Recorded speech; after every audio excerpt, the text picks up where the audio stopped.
This decaying lot just west of downtown will cost the city millions to redevelop. 24 crimes in 2 months have driven people away from parking here.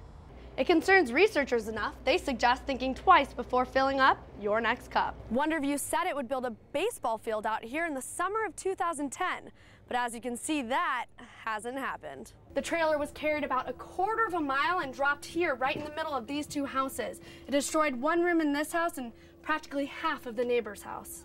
A number of studies suggest that car hacking is an emerging threat, especially as technologies advance.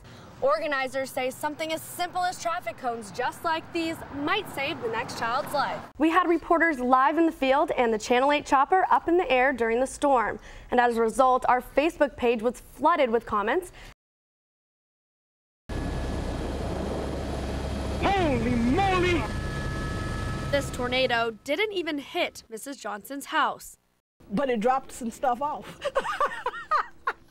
A huge semi-truck sits in between hers and her neighbor's home after 14 tornadoes hit North Texas on Tuesday. The trailer was carried about 1/4 mile and dropped right here in the center of these two houses. It destroyed one room over here and practically half of that house.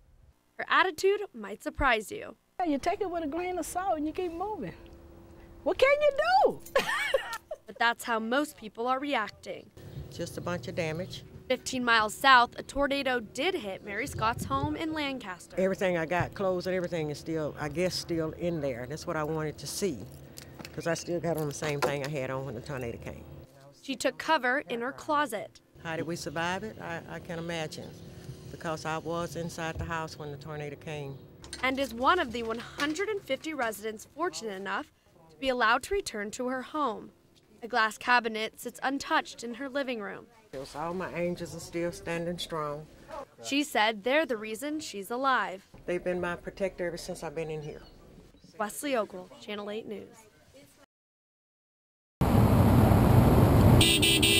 These 55-year-old bridges are due for a total reconstruction. We have over 300,000 cars daily going through that whole area. All eyes are on the Margaret Hunthill Bridge, but 2 more are coming. One across I-35 and the other on I-30. That one will be another Dallas landmark, with HOV, bike, and pedestrian lanes. Hessler Park sits right along Interstate 30.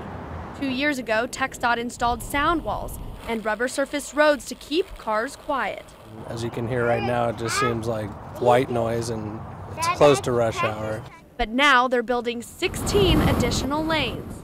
If it's moving to 16 lanes, then I definitely have a concern. Homeowners hope the extra lanes will actually move drivers through faster with less noise. From a standpoint of this neighborhood, I don't think there's too many things that can bring the property value down.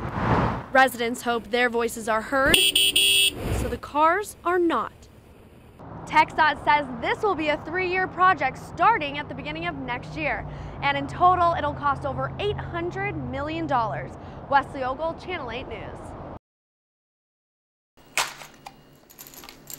It all started with toothpicks. I was just thinking, what do I do? Like, he's a teacher. I can't defend myself against a teacher. 14-year-old Noah Prater was pulled out of class, yelled at, and get this, chest bumped into a locker by his math and engineering teacher at Bayonne Middle School. We brought just normal toothpicks, and we were supposed to bring flat toothpicks. McKinney ISD placed the teacher on paid administrative leave for 8 days. But last Friday, the school sent Noah's mother this letter. The district admitted the conduct occurred, but because Noah was not injured, they determined the teacher did not pose a threat. How is he not a threat? Like, how more threatening could you be, pushing a kid into a locker? Noah's mother wants him fired. If it was Noah that pushed the teacher into the locker, he would be expelled immediately. The district said that it cannot fire the teacher because it doesn't consider a chest bump an assault.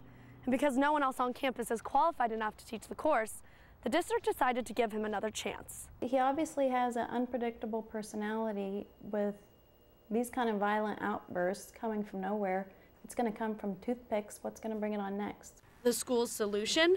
To place Noah in an isolated learning environment in the library, supervised by a teacher. But Noah and his mother say that would only punish him for something the teacher did. Wesleigh Ogle, Channel 8 News.